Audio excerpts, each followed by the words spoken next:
Noņem pa kameru, Ivo, no sejas.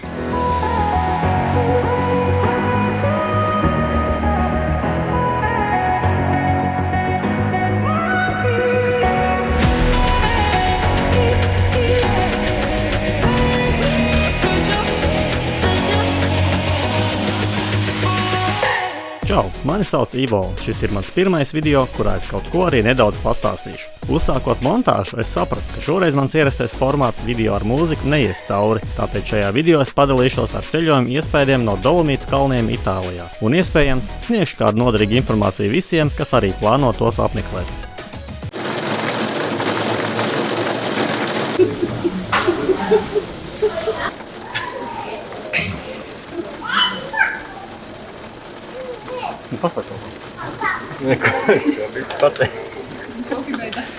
Uz Dolomītiem mēs devāmies pagājušā gada augustā.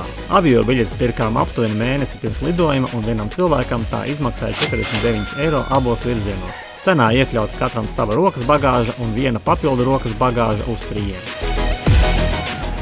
Buongiorno! Buongiorno! Buongiorno! Aeroporte de Treviso. Forši, ka mēs tā bieži saģērbušies, ne? Jā, es ļoti labi jūtos. Perfekti. Mašīnu iznomājām turpat lidostā no Sixt autonomas. Paņēmām nelielu Fiat bez atsevišķiem Sixt apdrošināšanas piedāvājumiem un par nedēļas nomu samaksājām 395 eiro. Es tā kā kalps, ja? Tā, ātrāk lūdzu. Mūsu naktsmītni sameklējām Bookingā un tie bija nelieli apartamenti mazā ciematiņā Perarolo di Cadore. Kopā par nedēļu samaksājām 400 eiro. Lokāciju izvēlējamies tādēļ, ka tā atradās tuvu mums interesējošajiem apskats objektiem. Neraud kaķi aiz usām.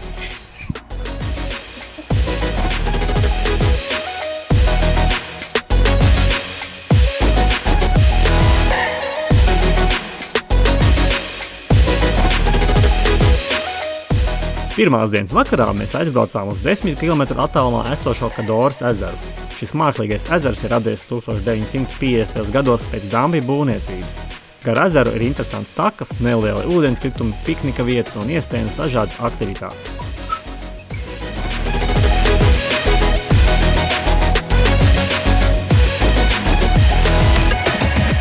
Un jā, tā ir čuguna vanna meža vidū.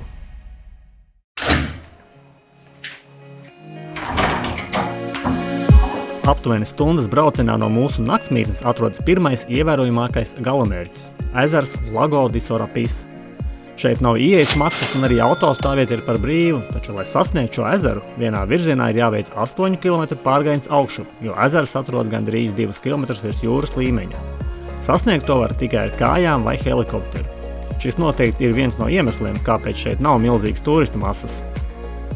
Ar laiku taka kļūst diezgan mežonīga, šaura, akmeņaina un ar ļoti stāvām nogāzēm, tāpēc es noteikti iesaku vilkt pārgājienu apavus un drošībai paķert līdzi arī kādu aptieciņu. Kopumā šis maršruts nešķiet īpaši piemērots bērniem un dzīvniekiem. Pēc aptuveni 2 stundu augšupceļa mēs sasniedzām ezeru, kurš savas tirkīs zilās krāsas dēļ tiek uzskatīts par vienu no skaistākajiem Dolomītu ezeriem. To, cik ezerā ir ledaini augsts ūdens, es jums vārdiem neaprakstīšu, taču ezera skaistumu ļaušu pašiem apskatīt no augšas.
Šo krāsu ezeram nosaka blakus esošie ledāji, kuru kušanas rezultātā ezera gultnē nonāk zilzaļi kaļķakmens putekļi. Ņemiet vērā, ka ezers mēdz arī izžūt, tāpēc pirms došanās uz to noteikti internetā būtu jāpainteresējas par ūdens līmeni tajā, lai garais kāpiens galamērķī neliktu vilties. Par mūsu nākamo galamērķi es varu droši teikt, ka tajā ir viena no unikālākajiem un gleznainākajiem skatiem visā Dolomītu reģionā. Ar kuru ātrumu brauc? Es braucu, man ir pedāls grītā, 3. ātrums. Te jau 55, 56, 57. Bet jaudīgs 1.4 aparāts ir pa kalniem ļoti labs. 1, 2, 3, 4, 5, punktāši ceļ 3, 5, 3, 6, 3, 7, 3, 8, jau tā ir. Nu jā. Autostāvēt šeit izmaksāja 5 eiro un vēl 23 eiro no cilvēka par pacēlāju. Aināt, kur mēs braucam? Mēs esam Kūra ezerā, braucam augšā Kūra ezerā. Kūra. No pacēlē mēs izkāpām Dolomītu izcilajā Valgardena ielajā, kuru UNESCO ir iekļauts pasaules dabas mantojuma sarakstā. Lai nokļūtu līdz virsotnei, ir jāizvēlas kādu no dažādu grūtības pakāpju takām. Nolēmām iet pa kādu vieglāku, taču rezultātā mēs nejauši aizgājām pa vienu no visstāvākajām takām, līdz sasniedzām virsotni Secedu. Jāsaka, ka kāpiens var šķist vieglāks nekā tas patiesībā ir. Šeit ļoti ātri mainījās laikapstākļi. Vienu brīdi viss ir mākoņos un neko nevar redzēt, bet pēc dažām minūtēm jau saulains. Turistu šeit ir ļoti daudz, bet arī teritorija diezgan plaša. Man liekas, te vēl pāris soļi un tālāk nav kur iet.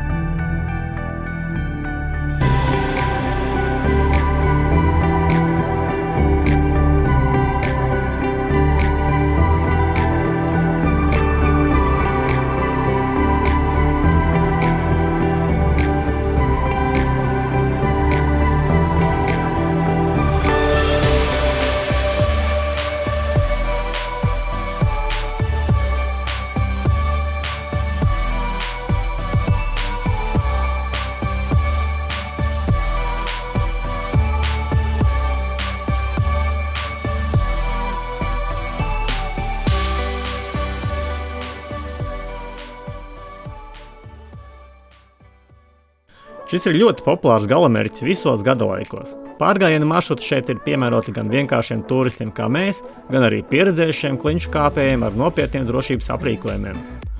Apkārtnē ir arī vairākas vietas, kur var kaut ko paēst un padzerties. Šo lokāciju var droši apmeklēt arī ar bērniem un jūsu četrkājainajiem draugiem. Pārgājienu laikā mēs satikām kādu ģimeni no Zviedrijas ar 3 maziem bērniem, kuri diezgan braši bez jebkāda drošības ekipējuma staigāja pa maršrutiem, kuri patiesībā ir paredzēti tikai pieredzējušiem klinšu kāpējiem ar drošības aprīkojumu. No šī varam secināt, ka jo agrāk ar tādām lietām sāk, jo labāk. Visdrīzāk bailes no augstuma šiem bērniem nebūs.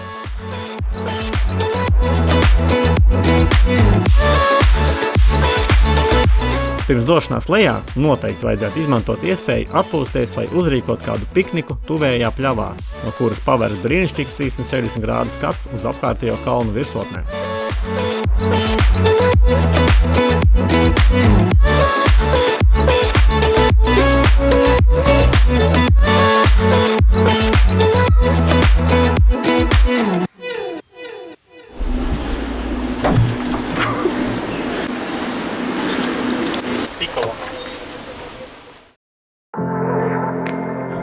Sēžam burbulī. Cauri neko neredz, bet ir ļoti skaisti. Es par šitādu te braucienu negribēju maksāt 20 eiro. Tev lacu? Dai, 3, 2, 1. Varam vaļā? Pārgājiens lietainā laikā parasti man neuzrunā, taču šķiet, ka šim galamērķim šādi laikapstākļi īpaši piestāv. Pirmā pasaules kara laikā šeit notika cīņas starp Itāliju un Austro-Ungāriju. Mūsdienās tas ir Brīvdabas kara muzejs. Šeit var iztaigāt dažādas tranšējas un apskatīt militārās ekspozīcijas. Lokācija ir arī ļoti slavena klinšu kāpšanas vieta, un tā tiek regulāri izmantot jau kopš 1939. gada. Pastaigājoties gar pašām klintīm ir ļoti jāuzmanās, lai uz galvas neuzkrīt krītošie akmeņi.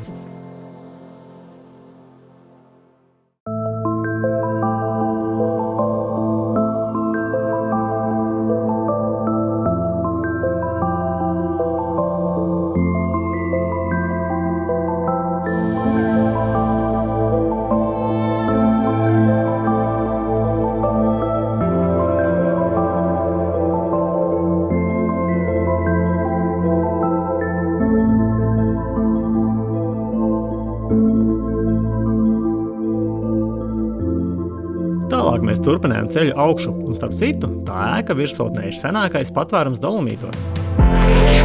Augšupceļā mums virsū nolaidās biezi lietas mākoņi, un redzamība brīžiem bija tikai daži 10 metri. Ņemiet vērā, ka šajā brīdī apkārtnē viss kļūst mitrs un akmeņi paliek slapji un slideni. Tas tikai vēlreiz pierāda, ka bez pārgājiena apviem šeit nav ko darīt. Kamēr vairums turisti jau kāpa lejā, mēs devāmies augšā uz Rifugio Nuvolau, celta kā patvēruma ēka 19. gadsimta nogalē, bet mūsdienās ir 3 zvaigžņu viesnīca. Dodoties lejupceļā, mums negaidīt pārsteidz stipras lietusgāzes. Mākoņos iekšā redzam... Nenormālās Mums līd. Kamēr mums uz papēžam jau mina laiks, garām nestiedzīgi pabrauca kāds viesnīcas darbinieks. Drīz savā pēdējā braucienā uz leju devās pacēlēs, un, protams, mēs to negribējām nokavēt.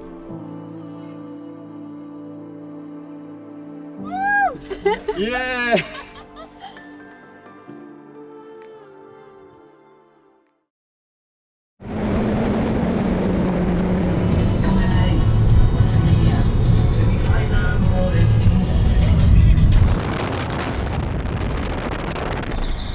Robbur.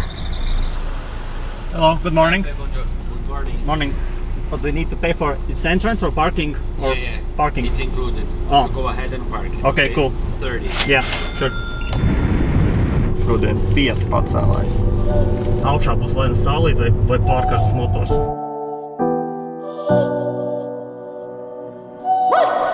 Braucot uz Trečime di Lavaredo, jeb atpazīstamāko kalnu grupu Dolomītos, baidījāmies, ka mākoņu dēļ mēs neko daudz neredzēsim. Augšā mūs pirmie sagaidīja alpu kovārņi un prērijas suņi, kurus man diemžēl nesanāca nofilmēt. Šeit ir izteikti akmeņaina apkārtne ar daudz un diezgan viegli ejamiem maršrutiem. Kādā brīdī mēs dalījām taku ar neskaitām daudz govīm, kuras gani veda mums garām. Es uz govīm skatījos ar lielām acīm, jo biju pārsteigts, kādos līpumos un uz cik nestabilām virsmām tās kāpa, lai pārēstu zāli. Uz kādu laika mākoņi sāka pamazām izklīst un apkārtni jau bija daudz labāk saskatāma un bija īstais brīdis celt augšā dronu, lai iegūtu skats no augšas.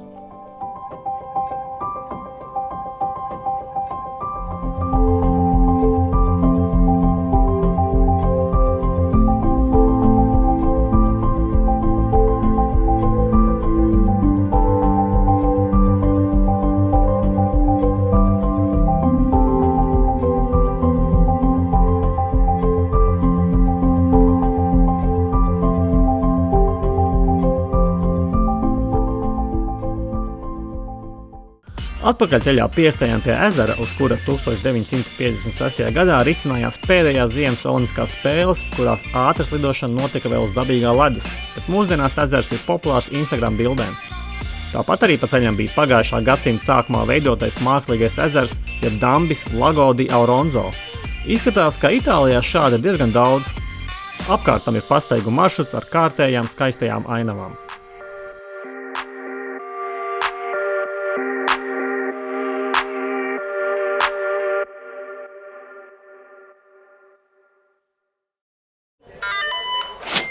Pirmspēdējā ceļojuma dienā apmeklējam Lagacui kalnu.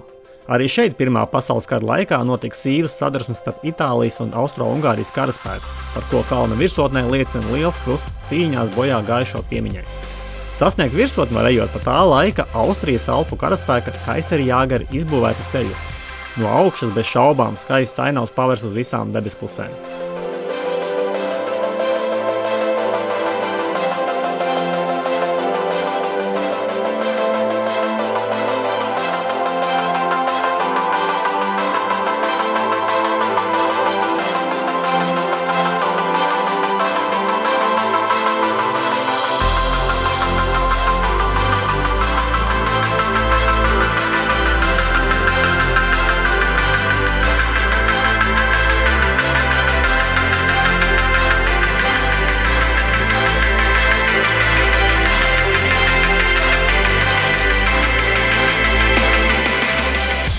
Šeit noteikti iesaku paņemt līdzi kādu siltāku apģērbu un vējaku, jo jau izkāpjot no pacēlāja gaisā bija jūtams dzestrums. Arī turpat blakus esošā sniega čupa mani mudināja uzvilkt silto cepuri. Šī kalnu grēda vislabāk ir pazīstama ar saviem Pirmā pasaules kara laika tuneļiem. Plašos tuneļus būvēja Itālijas karaspēks, mēģinot atņemt kontroli no Austro-Ungārijas karaspēka, kas arī būvēja tuneļus. Tuneļi tagad ir atvērti kā de facto muzejs. Dodoties uz garāko Lagacui tuneli, kura garums ir vairāk kā kilometrs, obligāti jāņem līdzi arī labs gaismas avots un vēlams arī aizsarg ķivera. Nu, ja vien nav vēlēšanās visu laiku atcīt galvu. Tur nedrīkst iet, tur ir akmeņu krītu puši. Maršruts galvenokārt ir apzīmēts un vietām arī aprīkots ar trosēm, lai pārvietošanās būtu ērtāk. Šeit noteikti būtu noderējuši arī kādi cimdi. Tunelis kopumā ir tumšs un mitrs, tikai retās vietās to apgaismo klintī izraktās spraugas. Teikšu godīgi, šīs laikam bija garākās un visstāvākās kāpnes, pa kurām esmu kāpis. Lai arī maršruts bija apzīmēts, kaut kādā veidā mums tomēr izdevās novirzīties no pareizā maršruta, un pēc kāda laika mēs nonācām pie slēgtajiem, sabrukušajiem tuneļiem. Lai paspētu tikt lejā ar pacēlāju, mums nācās visu to pašu maršrutu iet atpakaļceļā, un tas sanāk virzienā uz augšu. Un vispār brīžiem bija sajūta, ka tūlīt sirds izliek laukā caur muti. Taču, diemžēl, nelaikā izlādējās baterija un dienas noslēguma piedzīvojumu man neizdevās ierakstīt.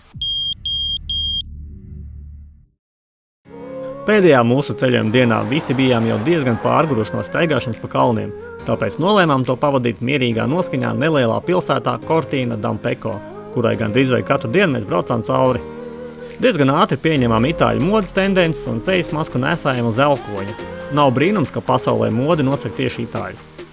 Visapmeklētākā pilsēta ir ziemas mēnešos. Šeit ir notikušas ziemas olimpiskās spēles un jau 2026. gadā tās atkal šeit risināsies. Vasarā šeit ir iespējams apskatīt arhitektūru, apmeklēt dažādas muzejas un baznīcas, kā arī doties iepirkšanās tūrē, tikai sargāt galvu no krītošām aprikozēm. Un noslēgumā secinājumi par mūsu 7 dienu ceļojumu pa Dolomītu kalniem Itālijā. Šis viennozīmīgi ir viens no lieliskākajiem galamērķiem kalnu pārgājienu cienītājiem, un skaidrs ir tikai tas, ka 7 dienas šeit ir krietni par maz, lai apskatītu visu, ko gribētos. Tāpēc es noteikti ieplānošu šajien atgriezties vēl kādreiz. Čau!